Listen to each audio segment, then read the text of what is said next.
What's up, guys? I'm back at Wild Arrow Archery, and we're about a month out from the bow hunting season here in Utah. And usually you don't want to be making changes. I went from the 34, which we made a bow build on, and then I went to the new 30 that they dropped in the summer. So that's kind of why I switched over at that point. Hunted with this in Hawaii, and it's a sweet bow, but I think I am going to go back to the 34 for now and shoot it. This would be a great bow if I hunt out of a tree stand or a ground blind, but I think I'm going to get a little bit better of a hold at distance and maybe a little bit more arrow clearance with this 34. Yeah. So we're going to switch over to the 34 and carry it to the range. We'll set it up here, then I'll head out to maybe Easton or something and shoot some arrows there. So what we're going to do is we're going to leave that rest on that bow. So we know it's tuned, what we call arrow delivery is solid, right? It's shooting good. But since we're going to leave this rest on, you got this sweet pick mount from HHA here. Yep. It is really easy to swap sights back and forth. And with the model you have from HHA, it comes with these additional sight tape wheels. So if you have this sight tape dialed in for this bow, you can pull that sight tape off, keep it with this bow. We're going to get you a new sight wheel put on there. And so if you ever want to go back, you're like, hey, I'm going to go do whitetail hunt, ground blind tree stand. Yeah. You swap that sight back over, everything tuned should stay the same, and then you know that this wheel is dialed in with that tape. So that's so convenient with some of the pick mounts, and then the new sights from HHA that give you that option with those adjustable sight wheels. So pretty easy to swap. You know, we already did a lot of work on this bow, so once I level and square this rest, it should be shooting bullets for us. So we put these gas bowstrings on. Big fan of gas. They've been holding tunes really well. And I tell guys all the time, strings and cables are like the backbone of a bow. So put good quality strings on like these. Once you put them on, get tuned, your poundage, your cam sync, all that stuff should hold really well for you. So when we took the rest off before, we already had an established nocking point with our loop. We have what we call our soft knot tied in here.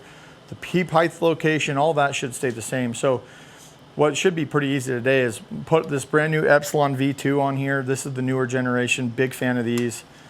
Once I get center shot and nocking point set, if everything stayed the same here, we're gonna shoot through paper. First shot should be dialed. And I tell guys, if when you guys come in here, we tune your bow, we get it set up how we want. As long as the bow is staying in tune, strings and cables are holding a tune, for guys that need some last little minute fixes, it's usually pretty quick and easy versus we want to start off with a good base or a good foundation when it comes to tuning. So typically what you're going to feel going back to your 34 is a slightly better string angle. So typically with a short bow, the string angle wants to be a little bit more shallow or tilted away from your face. When you typically go to a taller, longer axle bow, that string angle is going to climb up a little bit. So a lot of times your peep sight's going to sit slightly higher in the bowstring, and your head position is going to be more upright versus tucked down. So, that 30 you have, if I'm going to be running, I don't mind a 30-inch bow for elk. For me, the farthest elk I've ever killed, 65 yards, but most of them are 50 and under. I love the smaller bows. They're compact, lightweight, super maneuverable in the field. But for most of these Western hunts that we do, especially where you like to hunt, Martin, if you're getting a little bit farther shots, some of those 65, 70, maybe 80-yard pokes out there, typically most guys like to lean towards those taller, longer axle bows. They're just going to be a little bit more stable on target. So Hamsky, incredible rest, one of our absolute favorite rests on the market. I get asked a lot of times, where do you tie in this down cable to here? You can get on Hamsky's website. They have some really good instructional videos of where should you be tying this. And it really depends on the shooter and the bow itself. So certain bows, when you draw, have a lot of limb movement. Like a Matthews bow, man, those limbs, from static to full draw, those limbs move a lot. Other bows, the limbs don't move quite as much, and it's also draw length dependent. So what I like to do, and what kind of Hamsky recommends, is as you start your draw cycle, once you get that arrow about halfway back, you want that rest all the way up at that point. There is a time where you can actually have your Hamsky or any limb-driven rest lift too soon or too quickly. Even though you might be getting fletching clearance, what ends up happening is as you're shooting, the arrow wants to flex and bend. We call it paradoxing. And sometimes you'll get some really weird or erratic flight because as that arrow is trying to flex and bend, it's still guided on the launcher for too long of a period of time. So there is kind of a sweet spot there, guys. You know, I know Prime provides this little post on the edge of their limb back here. A lot of guys like to tie on their rest to this.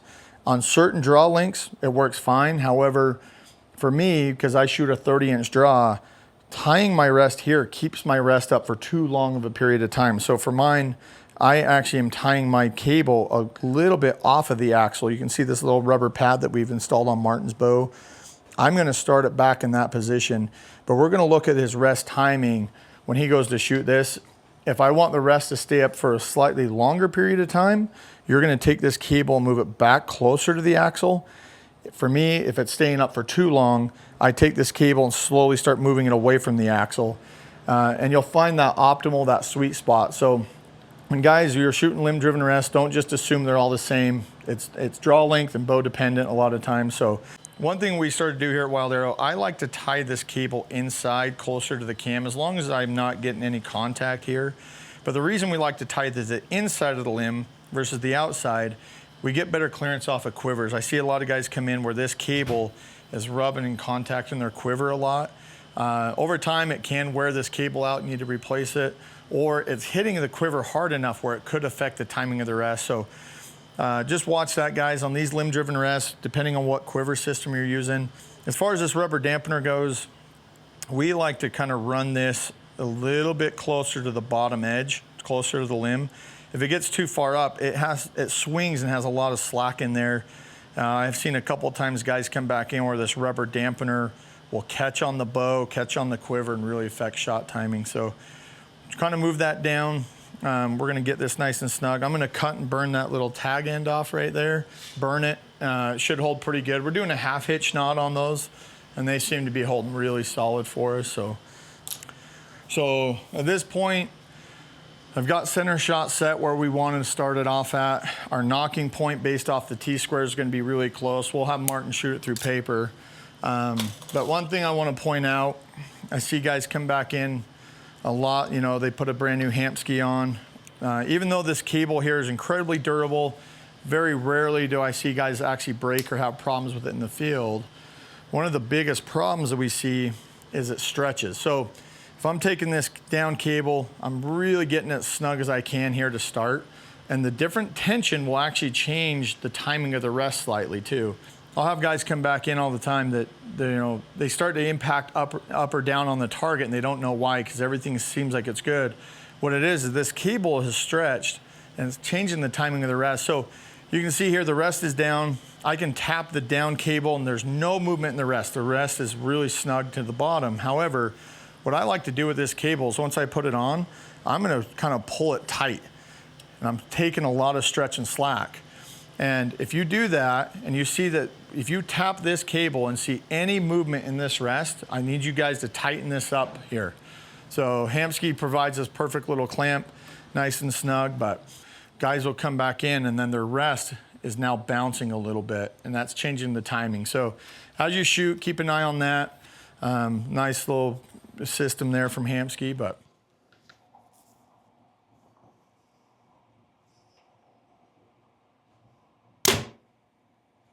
yeah, that don't suck. This one? Yeah. Easy. Little left. Little right. So the knock right. So the tip of the arrow came here, the back there went that Gotcha. way. Just a tiny bit. Okay. But that's a pretty easy fix. So. I could feel the difference jumping from the 30 to the 34. Yeah. The other thing I wanted to touch on, Prime knocked it out of the park with this quiver Oh, this dude, year. the quiver is awesome. Yeah. Like last year's quiver, I hated it. Yeah. I lost so many arrows out of that outside slot. Yep. This one here, that slot was just like always popping arrows out. This holds broadheads super nice, the foam. Yeah, they crushed it on this. The quick disconnect, especially for going to Hawaii to be able to take your quiver on and off, so slick. You're running the double pin, which is getting more and more popular for a lot of our Western States guys. So based off your speed, like right now your top pin's at 20, your second pin's hitting dead on at 40. What I did last year while hunting is I left my bottom pin at 50, and your top pin's now hitting 30. So just hiking around, those fast, quick shots, I knew top pin 30, bottom pin 50. If it's 40, I pin split it. But I will say the majority of the animals that I've ever shot, I've had time to laser range find, know the exact distance, and then I can just dial that top pin to whatever I want to shoot. To get a little bit more distance though, because the gap from these two pins in here are perfectly correlated to the indicators they provided you, which is sweet. So once you calibrate and you sight in your top pin 20 to 60 and we get you a good sight tape, right? This indicator shows you exactly where that bottom pin's gonna hit, super accurate. So let's say you slide out and your top pin's at 80 yards, and that's as far as you're clearing your housing. Your bottom pin's now at 95. So it's a way to get yeah, it's another 15 yards of distance based off of aiming off your bottom pin at those really long shots, right? Yeah. Another thing for me that I'm a really big pet peeve on sights is the level bubble. When you start pushing, practicing out to 100 plus yards, watching this bubble is super critical the farther out you get. So at longer distances, I actually like a lot of times to use my second pin down, the bottom pin, not only for more distance, but as I'm aiming at the target, I can really easily see this bubble with my peripheral vision, and it helped my grouping at long range quite a bit.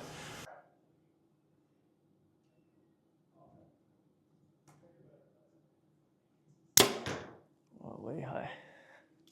296. All right, guys, so the bow is shooting 296 feet per second. That's about 5 feet per second slower than the 30. So going from the 30-inch axle to axle, I've lost a little bit of speed, but with my arrow setup, it's 422 grains. That's a pretty light arrow, but I think that'll be overall good for deer and elk. I could shoot anything with that. They're Victory arrows, the RIP TKOs. But right now, this one's shooting 296, and we're about almost a foot high at 20 yards. So we're gonna have to make some adjustments on this HHA sight.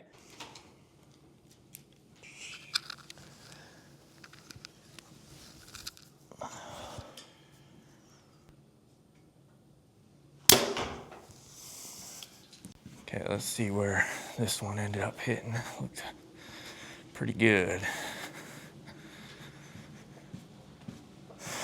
Right there, 20 yards, an inch, maybe an inch high. We're getting pretty dang close. Yeah, I think this changed point of impact too damn much, in my opinion. It's not worth it. Let these guys shoot around and then I'll watch you shoot. If there's any tweaks or adjustments, I'll help you make them. I know, I got confidence in it. For most guys, All right, guys, so shot at 20, got that figured out. Now I'm gonna go out to the range. I'm gonna bring the camera with, so we're gonna keep the video going, and I'll get out to 60, find my 60, and then throw the sight tape on there that matches up. So pretty easy fix. I mean, we already had sighted in this bow once, but kind of went through the process again. And I don't know, we might switch back to the 30, depending on what hunting style I end up doing come August. But right now, I think we're gonna roll with this 34. It's just been a great bow. so pretty easy, slapped the rest on. I mean, I had it centered up in 2 shots, so we were tuned right back in. So super easy. So a couple things we're offering, a lot of guys with these new slider sights, some guys are struggling actually getting good sight marks and sight tapes. So we're offering 2 things right now. We do offer what we call a sight in Saturday. We're actually going to the range with guys, helping them calibrate their 20 and 60 yard pins. And we're also, with that, we're doing a precision cut sight tape. So we're charging $60, but we'll go meet guys at the range, help them get really dialed in. And for guys that are, if you're good at getting sighted in, like you are, and you're like, hey, my sight tape's good, but I want that next level precision, guys can come in and we'll do just a precision cut tape for them. Cool. And the advantage with that, and guys got to realize this, is let's say you sight in here in the valley at 4,200 feet elevation, and you're going to go hunt, 8,000 feet or above. Air density changes. So as you get farther out, you'll start to see that you're hitting a little high, right? Because the air's not thick. So for guys that want next level tapes, we do offer precision cut tapes here. So come in, get that done. Just make sure everything's super dialed in right now. So Coming to Wild Arrow, I know a lot of you guys have actually reached out on Instagram lately, asking where to buy a prime form or where, a good place to come.